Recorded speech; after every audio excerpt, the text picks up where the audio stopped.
Hey everybody, welcome back. I have another video for you. Been a few weeks since I was able to record, took a little vacation, and of course, as always, developments move much faster than I'm able to return. So there's so much to discuss. Go over to the Patreon, patreon.com/slash Eric Draitzer. That's where you can find all of the videos. Some of them are there only for subscribers, some of them are freely available to everybody. Subscribe at the YouTube, subscribe on Patreon. You'll have access to everything. Really appreciate those of you who have continued to support this work. This is truly independent analysis. I don't cash anybody's paychecks. I don't work for anybody. And I certainly allow myself the freedom to be able to say what I know, what I don't know, and the things that we're still trying to figure out. Of course, there's so many lies, so much nonsense being peddled around Ukraine.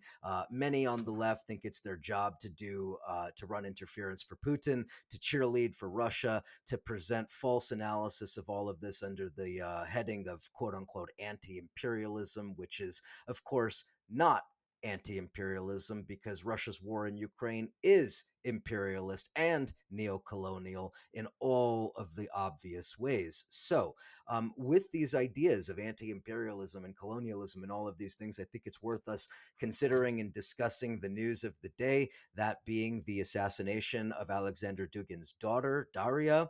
I'm going to talk about several different stories here in this video, but I'm going to focus on this one just because the news is still fairly fresh as I'm recording here on the afternoon of August 21st.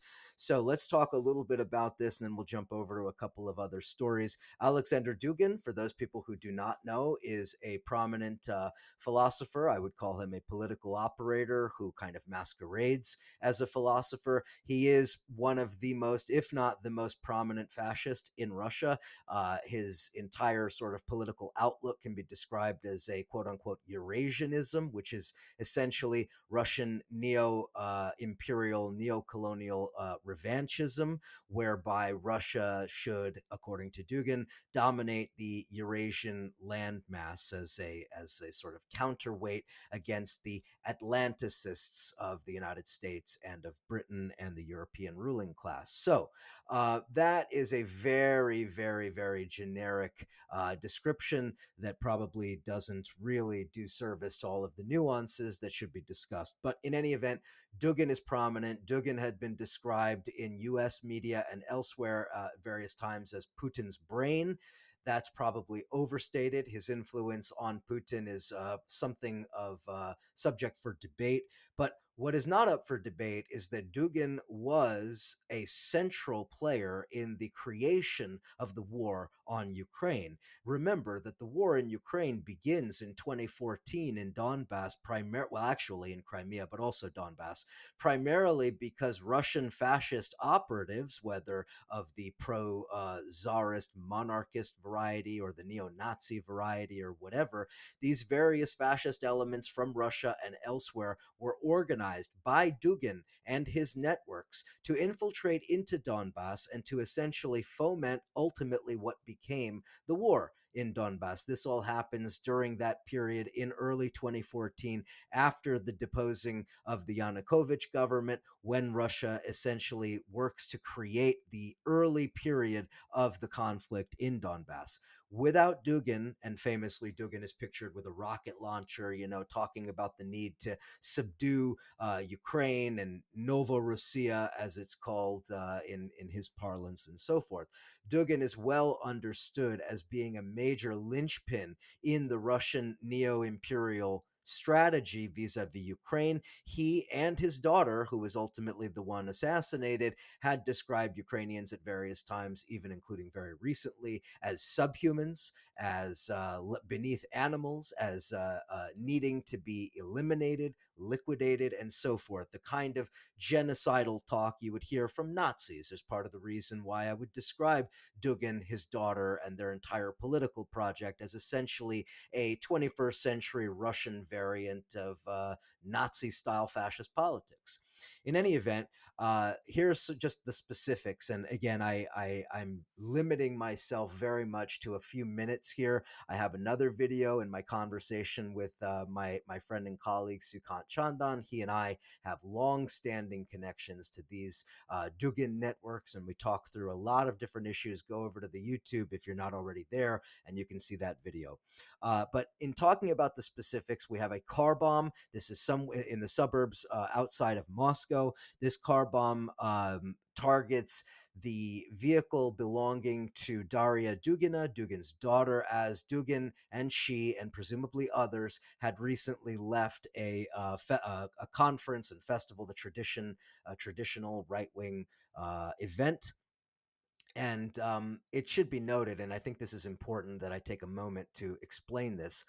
Daria Dugina, Dugin's daughter, is not some little innocent girl who was caught up in violence targeting her father. This is a fascist ideologue in her own right. I believe she was 30 or 31 years old. She had recently and rather despicably described Ukrainians in the language I was mentioning as subhumans, as needing to be wiped out, genocided, erased. This is somebody who had designs on her father's legacy, on essentially taking over as the leading fascist ideologue in Russia. So this isn't exactly an innocent bystander just caught up here. I'm not suggesting that I would call for anybody to be assassinated, but I don't want people to get the wrong impression about who it was that ultimately was on the receiving end of this attack.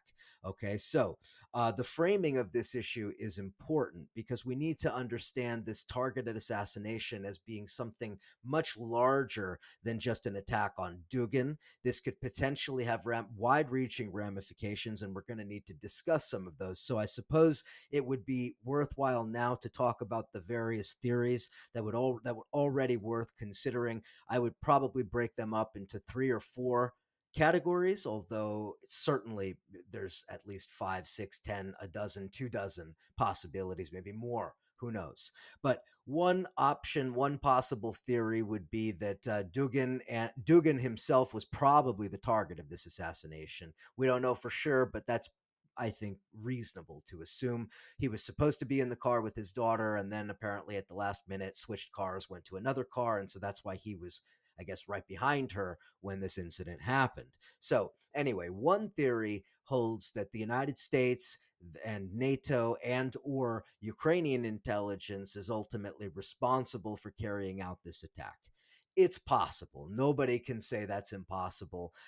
I would argue that's probably the least likely or one of the less likely explanations, simply because if the United States or NATO or even Ukrainian intelligence were able and willing to penetrate that deep inside of Russia, it seems to me a target of much higher strategic value would have been the target, Lavrov or Shoigu or some high-ranking general, military leader, what have you.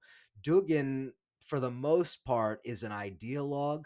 He, for the most part, is a media figure, while his ideological influence is, of course, vast. I don't necessarily buy the idea that he would have been at the top of the list of their targets. Again, it's possible. I think we should acknowledge that. But other possibilities certainly abound. Another theory, I would say theory number two, would be that domestic opponents of Dugin's and or of Putin's, but within the nationalist camp, that is to say the right wing of Russian politics, carried this out because Dugin had become inconvenient. Maybe he had become an obstacle to some of their own political designs. Maybe Dugin and his constant, sort of chirping about Ukraine had become uncomfortable for some of these elements. I think this is possible. Though I would say that theory number three, that Putin himself and or the close circle around him, including those elements loyal to him within the FSB and military intelligence, may have carried out this attack. to me, this makes the most sense for a number of reasons that I just quickly run through. Number one, we have a documented history of the FSB carrying out exactly these kind of operations at Putin's direction. Let us not forget the months leading up to Putin's war in Chechnya, now 20 plus years ago, the false flag attacks, the car bombings, all of the other things that led up to that in 1999 and then into, I guess, into 2000, Ryazan and so forth. So we have a clear documented and well understood and well researched history where the FSB has carried out these kind of attacks. Secondly, we have to pay attention to what Dugin's been doing since the war in Ukraine began. Dugin has been lambasting Putin from his right this whole time, saying that Putin has mismanaged the war, that Putin is weak, that he's not going all the way with Ukraine, and so forth. So if you're Putin and or those forces loyal to Putin, it very well may be that Dugin had become something of an irritant, something of an annoyance. And if we know anything about Putin, we know that he does not like to be publicly embarrassed in this way. And I think that's exactly what Dugin was doing. Of course, there are many other possibilities, including some kind of a dissident faction within the FSB that maybe had carried this out without explicit direction from the top brass. Also possible. There are rumors circulating that this was potentially, some kind of a rogue operation by elements on both sides of the Russia-Ukraine border. Also possible. There's no way to know for certain, though. If I had to put money on it, I would guess that this is a very convenient purging of a very inconvenient political figure, or at least an attempt to do so. Now, let's just talk very quickly about Dugin's influence, the Dugin Networks. We're talking not only media projects through official state media like RT and Sputnik, but also unofficial state media projects, think tanks, pseudo-intellectual, pseudo-academic think tanks that they operate, nonprofit organizations, traditionalist organizations, family values organizations, what have you. They have a wide network of various satellite organizations. And they also, and this is important, they have very deep connections in Europe, on the European continent, including especially in the far right. In Europe, there are multiple political parties in Europe that in various ways are tied up with Dugin and the Duginists, including fascists in Greece, including some of the fascists in charge in Italy, including Le Pen and the fascist elements in France, including Viktor Orban in Hungary, and so forth. A lot of these different elements are in various ways connected to the Russian state, much of that through this kind of Duginist networks.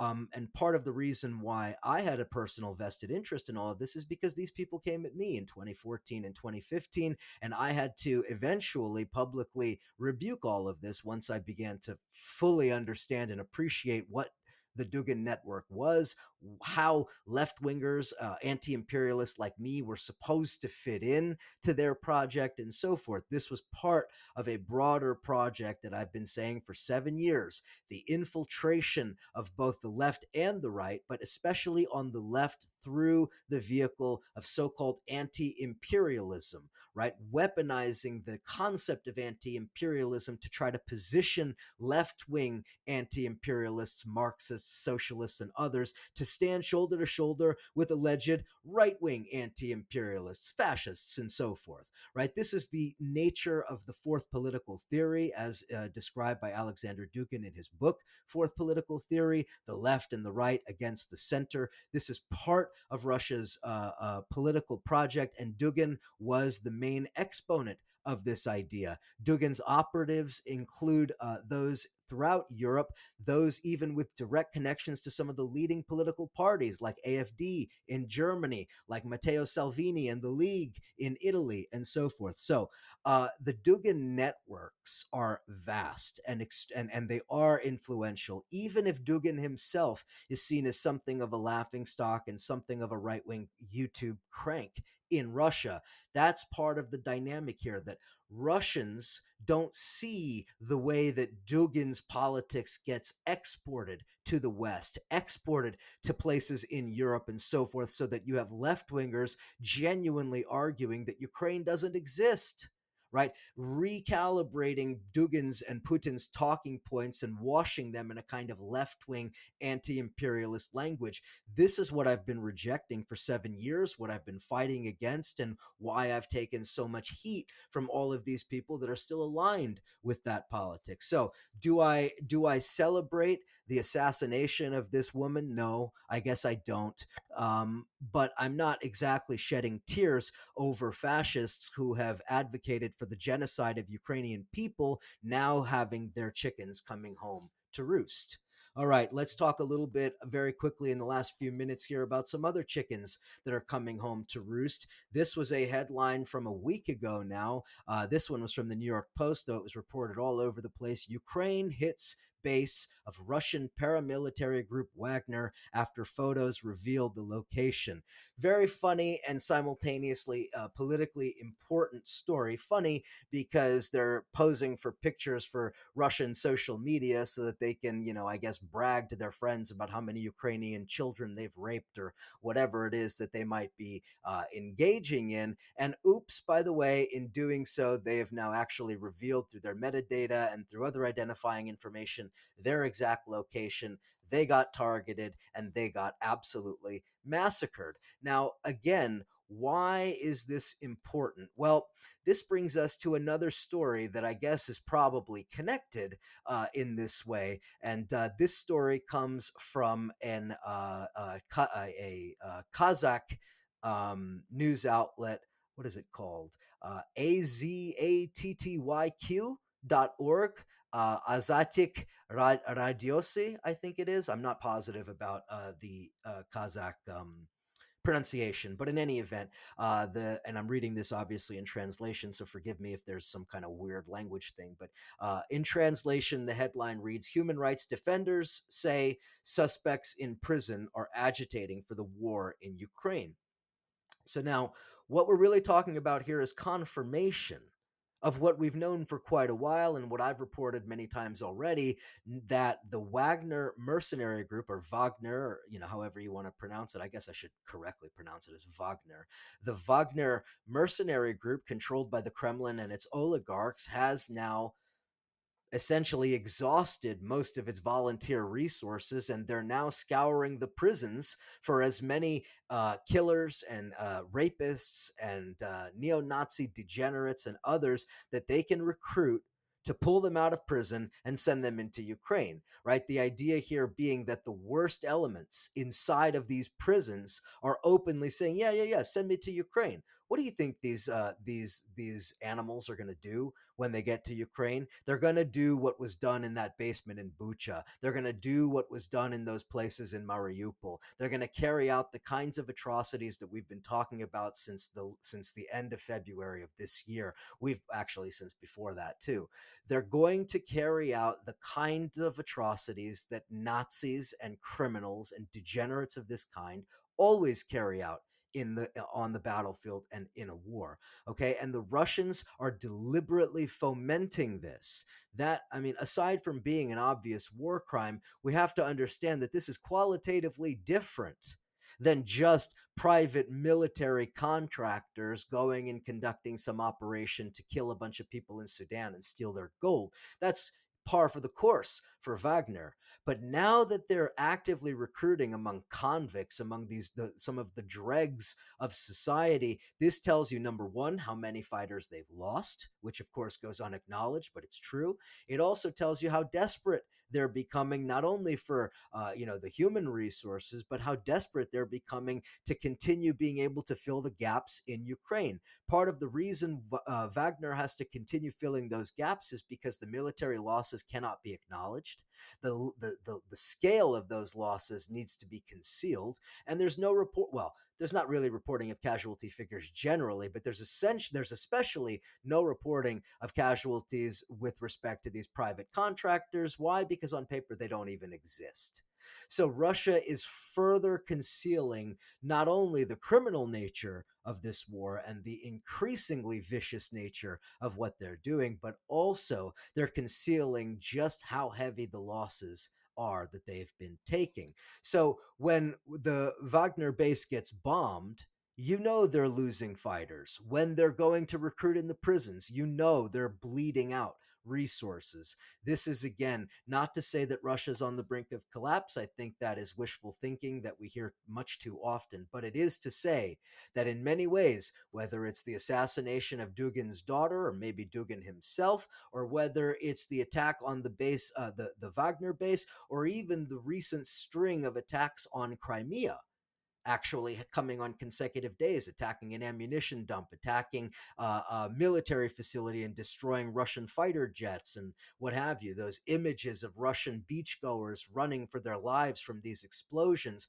All of this then goes to the broader issue. Russia's war on Ukraine is now coming home. Where does that lead us? We don't know. Does this mean Russia escalates at an extreme level, potentially taking this into new and uncharted territory in this war? It's possible. Does it also tell us that there are internal divisions and conflicts inside of Russia? Most likely.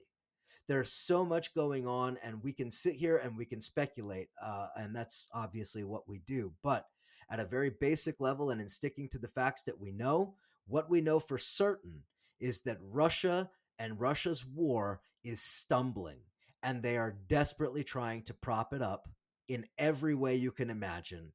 And unfortunately, that only means that the war is not yet over.